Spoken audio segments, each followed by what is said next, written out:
Dunia perbankan pertama kali diperkenalkan di wilayah Nusantara pada masa penjajahan Belanda. Saat itu, pemerintah Hindia Belanda mendirikan The Javanese Bank pada 24 Januari 1828. Sejak itu, sejumlah bank swasta lain juga bermunculan. Semisal, Bank Nederlandse Indische Eskomto-Maatschappij N.V., Postparbank, Hulp en Spaarbank, dan lain-lain. Bank-bank yang didirikan oleh pengusaha-pengusaha Belanda ini umumnya dibuat untuk kepentingan pengusaha atau warga Belanda di Hindia Belanda. Di tengah kemunculan bank-bank milik pemerintah atau perusahaan Belanda ini, sejumlah bank milik warga pribumi atau orang asing non-Belanda juga bermunculan. Salah satunya De Purwokerto's Hulp en Spaarbank der Inlandse Hoofden atau Bank Bantuan dan Simpanan milik kaum priai Purwokerto. De Purwokerto's Hulp en Spaarbank der Inlandse Hoofden didirikan oleh Raden Arya Wiriatmadja, seorang patih Purwokerto. Ide pendirian bank ini dilatar belakangi keprihatinan Wiriatmadja terhadap nasib rakyat kecil yang kerap terjerat rentenir saat mereka membutuhkan uang. Ya, menurut saya memang Raden Arya Wiraraja lebih didorong oleh kondisi masyarakat sekitarnya ya. Permodalan, kemudian persoalan-persoalan yang ada di lapangan, banyak petani yang terikat dengan dan terjebak dengan tengkulak begitu. Referensi yang seperti kita bayangkan pada saat ini, informasi yang terjadi di luar negeri bisa kita terima, tentunya tidak sebanyak sekarang dibandingkan dengan era waktu lalu ya. Jadi menurut saya di satu sisi mungkin ada beberapa referensi ya, model-model pendanaan dan perbankan di Belanda pada saat itu. Tetapi juga menurut saya lebih didorong karena memang melihat kondisi masyarakat setempat. Pada awal abad ke-20, kebijakan sistem tanam paksa yang begitu masif dengan pembangunan sarana dan prasarana pendukung membuat kota Purwokerto semakin terbuka hingga menjadi pusat perdagangan baru di Jawa. Ironisnya, kemajuan kota itu tidak berbanding lurus dengan kesejahteraan rakyatnya. Banyak kalangan pangrepraja tetap terbelit hutang piutang kepada rentenir. Hal ini mengundang keprihatinan Raden Arya Wiriatmadja. Dengan uang pribadinya, ia membantu pegawai pribumi lepas dari jerat rentenir. Dan kemudian atas izin atasannya, ia menggunakan dana yang dihimpunnya lewat sumbangan masjid untuk membantu masyarakat terbebas dari jerat rentenir. Memang dari waktu Raden Wiriatmadja untuk mempunyai ide mendirikan sebuah lembaga pembiayaan itu memang berangkat dari keprihatinan beliau terhadap masyarakat sekitarnya yang dimana tidak banyak masyarakat kecil ini yang mendapatkan akses pembiayaan. Nah, sekalipun mendapatkan akses pembiayaan, ini yang memberikan akses adalah para lintah darat, di mana sangat tidak berkeadilan gitu kan, memberikan bantuan tetapi justru menindas gitu. Nah, ini yang beliau pikirkan adalah kalau saja ini ada satu lembaga pembiayaan yang mampu mempertemukan antara pihak yang mempunyai dana dengan yang membutuhkan ini, sehingga produktivitas dari kaum yang termarginalkan atau yang tidak beruntung secara akses modal ini bisa didorong gitu kan. Nah, dari situlah muncul akhirnya awal mula lembaga pembiayaan yang concern terhadap microfinance, terhadap pembiayaan-pembiayaan yang sifatnya mikro. Tanggal 16 Desember 1895 dengan persetujuan asisten residen Banyumas, Raden Arya Wiriatmadja mendirikan De Purwokerto's Hulp en Spaarbank der Inlandse Hoofden atau yang dikenal sebagai Bank Priai. Jadi jauh sebelum merdeka, Raden Arya Wiriatmadja itu sudah memikirkan bagaimana golongan masyarakat kecil ini yang tidak punya akses ke perbankan bisa mendapatkan akses uang ya, sehingga beberapa upaya dilakukan untuk itu. akhirnya berkembang menjadi satu lembaga keuangan yang sangat sederhana sebenarnya pada waktu itu di Purwokerto, bisa meminjamkan kepada masyarakat, kemudian mengembalikan, dan itu menjadi bergulir kepada yang lain. Selain untuk membantu pegawai pribumi, Bank Priai juga memberikan pinjaman kepada para petani, tukang, dan pengrajin agar terlepas dari jeratan lintah darat.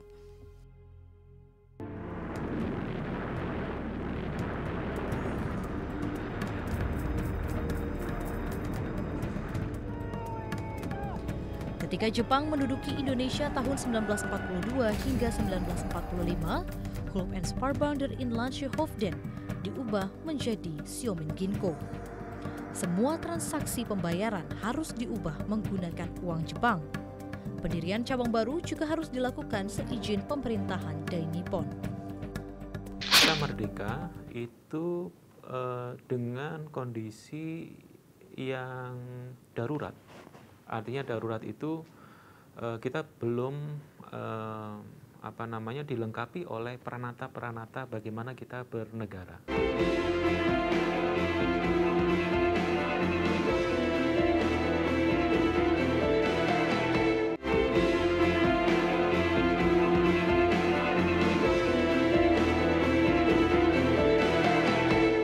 Dengan ini menyatakan kemerdekaan Indonesia. Pasca proklamasi kemerdekaan 17 Agustus 1945, Siomin Ginko berubah menjadi Bank Rakyat Indonesia atau BRI. Saat itu, BRI menjadi salah satu kelengkapan negara Republik Indonesia. Pemerintah juga melihat bahwa potensi ekonomi masyarakat terbesar waktu itu kan memang ekonomi kecil menengah. Jadi atau usaha-usaha kecil. Nah, usaha-usaha kecil ini bagaimanapun memang memerlukan suatu uluran tangan pemerintah. Nah, oleh karenanya uluran tangan untuk kegiatan ekonomi salah satunya memang dukungan lembaga pembiayaan. Jadi lembaga pembiayaan itu dinilai cara efektif sebagai instrumen untuk segera mendukung kegiatan-kegiatan ekonomi rakyat. Kita merdeka itu dengan kondisi yang darurat. Artinya darurat itu kita belum dilengkapi oleh peranata-peranata bagaimana kita bernegara. Institusi pendidikan belum terbangun, kemudian institusi kesehatan belum ada, institusi politik juga belum ada, termasuk institusi keuangan, di dalamnya bank, kemudian di dalamnya juga lembaga-lembaga keuangan non-bank belum ada pada saat itu. Jadi memang semangat kita merdeka itu melampaui keinginan kita merdeka itu melampaui kesiapan kita untuk bisa menjadi sebuah negara. Ketika Belanda melakukan agresi militer ke wilayah Indonesia, kegiatan BRI sempat terhenti sementara waktu. Setelah perjanjian konferensi Meja Bundar tahun 1949, kegiatan BRI kembali beroperasi dengan memakai nama Bank Rakyat Indonesia Serikat atau BRIS. Di era tahun 1960-an, ketika Presiden Soekarno menggelorakan revolusi agraria, Bank Rakyat Indonesia berganti nama Bank Koperasi Tani dan Nelayan atau BKTN. Bank ini menjadi penyokong utama pemberian fasilitas pinjaman kredit pada petani serta nelayan untuk memperbaiki taraf hidup mereka, disertai dengan pendidikan, bimbingan, dan pengawasan. Potensi ekonomi masyarakat yang berkembang itu kan sektor pertanian dan sektor nelayan. Nah, cuman memang karena keterbatasan sumber pendanaan dari Bank BRI sendiri dan juga tentu kontribusi pemerintahan yang waktu itu juga masih tidak banyak ya, kita kan waktu Orde Lama kan masih baru habis merdeka, sehingga sumber pendanaan pemerintah juga masih sangat terbatas, sehingga ya kontribusi dari pemerintah terhadap untuk mendukung sumber pembiayaan Bank BRI juga masih terbatas, sehingga wajar mungkin kalau kinerja coverage dari Bank BRI waktu itu juga masih relatif terbatas. Ketika Orde Baru berkuasa, Presiden Soeharto mencanangkan program pembangunan rehabilitasi dan stabilisasi. Bank BRI ditunjuk untuk menyalurkan program BIMAS atau bimbingan masyarakat yang ditujukan untuk mengenjot swasembada beras. Memang pemerintah Orde Baru pada saat itu menurut saya melihat bagaimana kita bisa membantu dan terjun secara langsung untuk memberdayakan petani kita. Kalau pemerintah itu kan punya dua tangan, satu tangannya APBN, satu lagi tangannya BUMN. Jadi dua tangan ini yang bisa dimobilisasi oleh pemerintah untuk mendorong program-programnya bisa jalan. Dan memang waktu itu APBN juga terbatas, sehingga instrumen yang lebih efektif, lebih efisien untuk bisa mendorong petani, untuk bisa memberdayakan petani, untuk bisa meningkatkan produktivitas adalah instrumen BUMN. Dan BUMN dalam hal ini BRI, karena BRI memang punya tradisi, punya kesejarahan dekat dengan petani, dekat dengan nelayan, begitu. Mereka sudah punya instrumen. Menurut saya keputusan masa itu mendorong BRI untuk terlibat lebih dalam relatif sudah tepat dan terbukti. Sekitar tahun 80-an kita swasembada pangan pada saat itu. Ketika sentral listrik ini ada kelembagaan yang jelas ditugaskan untuk mengawal program swasembada termasuk dalam dukungan pembiayaan ini, maka semua daerah serentak melakukan hal yang sama. Yang jelas goodwill itu terdelivery dari pusat sampai daerah dan menyebar ke seluruh Indonesia gitu. Nah, itu yang menurut saya satu sistem yang sangat sistematis ya, untuk goodwill untuk mendukung dari sisi pembiayaan, dan itu berkontribusi sangat signifikan terhadap keberhasilan dari program swasembada pangan di Indonesia waktu itu. Tahun 1985, Presiden Soeharto memperoleh penghargaan dari Perserikatan Bangsa-Bangsa atau PBB berkat keberhasilan Indonesia berswasembada pangan.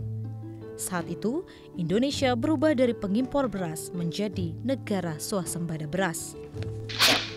Kalau kita menjangkau dengan membangun kantor itu mungkin prosesnya sekarang jauh lebih panjang.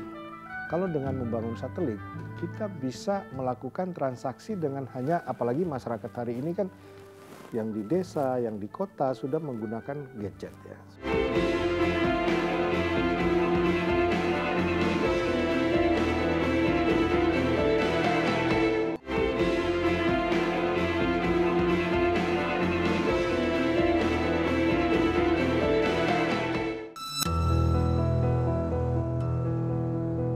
Memasuki masa reformasi, tepatnya pada tahun 2003, pemerintah Indonesia memutuskan untuk menjual 30% saham BRI, sehingga menjadi perusahaan publik dengan nama resmi PT Bank Rakyat Indonesia Tbk.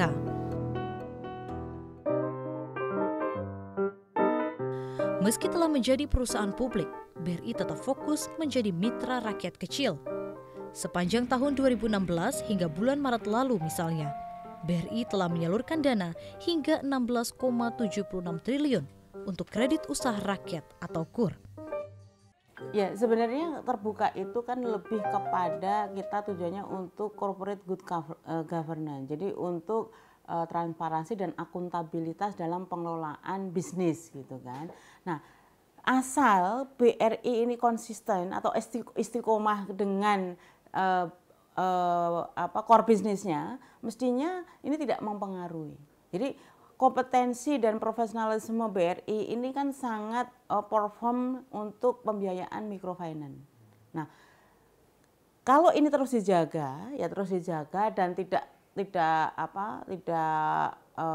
tergoda, katakanlah karena yang sekarang banyak berkembang misalnya korporasi-korporasi besar, dan BRI tetap konsisten sebenarnya untuk mengelola microfinance ini, maka sebenarnya ini masih menurut saya ini akan menjadi ya bank microfinance, bahkan mungkin bisa di level nanti global gitu loh.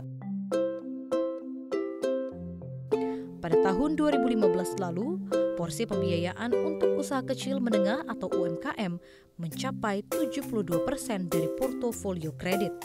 Saya dari kecil memang sudah senang menabung di BRI. Waktu itu kalau tidak salah tahun 1966 saya sudah menabung di BRI. Saya mencoba mengajukan kredit ke BRI itu tahun 1986. Jadi mereka itu kadang-kadang berapapun yang saya pinjam, mereka percaya BRI ya bank saya. Karena saya merasa bahwa usaha saya itu besar karena BRI. Seiring perkembangan dunia perbankan, saat ini BRI melayani seluruh nasabah melalui 9.808 unit kerja dan jaringan e-channel yang tersebar di seluruh wilayah Indonesia.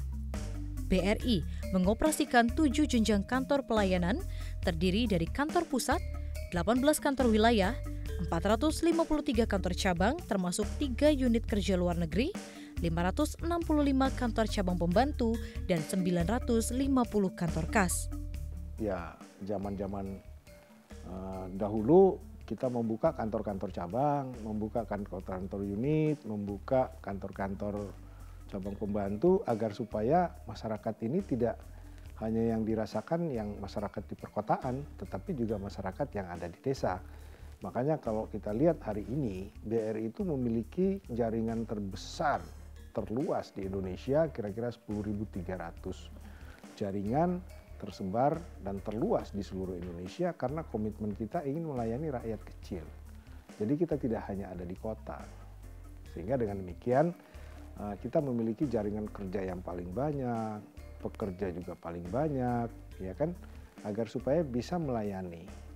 Nah, hari ini layanan itu kan tidak hanya konvensional, tapi kita bisa mengembangkan dengan adanya era teknologi, kita mengembangkan digital banking dan sebagainya, itu yang kita lakukan hari ini. Karena tuntutan peningkatan layanan dalam bisnis perbankan yang semakin hari kian berbasis digital, BRI akan meluncurkan satelit BRISAT dari Kourou, Guyana, Prancis. Satelit BRI ini membawa 45 transponder yang akan digunakan untuk kebutuhan BRI serta untuk kepentingan pemerintah. Nature dari customer BRI itu adalah mikrokredit dan tersebar di seluruh Indonesia. Mungkin ada hitung-hitungannya di BRI dibandingkan dengan menyewa satelit atau membeli satelit. Tapi menurut saya kalau memang perspektifnya jangka panjang, biasanya membeli kalau memang resourcesnya ada itu jauh lebih efisien. Asalkan memang tidak lantas membuat BRI menjadi perusahaan pengelola satelit begitu, karena itu akan keluar dari core kompetens BRI. Inline dengan komitmen kita bahwa kita ingin melayani masyarakat kecil, caranya adalah dengan teknologi. Tidak kalau kita menjangkau dengan membangun kantor itu mungkin prosesnya sekarang jauh lebih panjang. Kalau dengan membangun satelit, kita bisa melakukan transaksi dengan hanya, apalagi masyarakat hari ini kan yang di desa, yang di kota sudah menggunakan gadget ya, sudah punya handphone dan sebagainya. Nah, dengan handphone ini mereka bisa mengakses perbankan dengan baik dengan adanya satelit. Nanti ini kita akan menjadikan layanan perbankan BRI ini menjadi layanan yang berbasis teknologi dan berbasis digital. Kemudian yang kedua, jaringan kerja kita itu akan menjadi luas. Kemudian yang ketiga, masyarakat ini kita juga mengedukasi agar supaya mereka mampu mengakses dengan menggunakan teknologi dan murah gitu. Jadi dengan adanya satelit yang kita adakan sekarang ini, sebenarnya manfaatnya adalah bagaimana agar masyarakat yang selama ini belum terlayani oleh perbankan menjadi terlayani. Satelit BRI yang memiliki nilai 250 juta US dollar ini dibiayai bersama dengan Space System Loral atau SSL, sebuah perusahaan asal Amerika Serikat. Lewat satelit ini, BRI diharapkan bisa semakin meningkatkan layanan kepada para nasabahnya yang tersebar di seluruh Indonesia.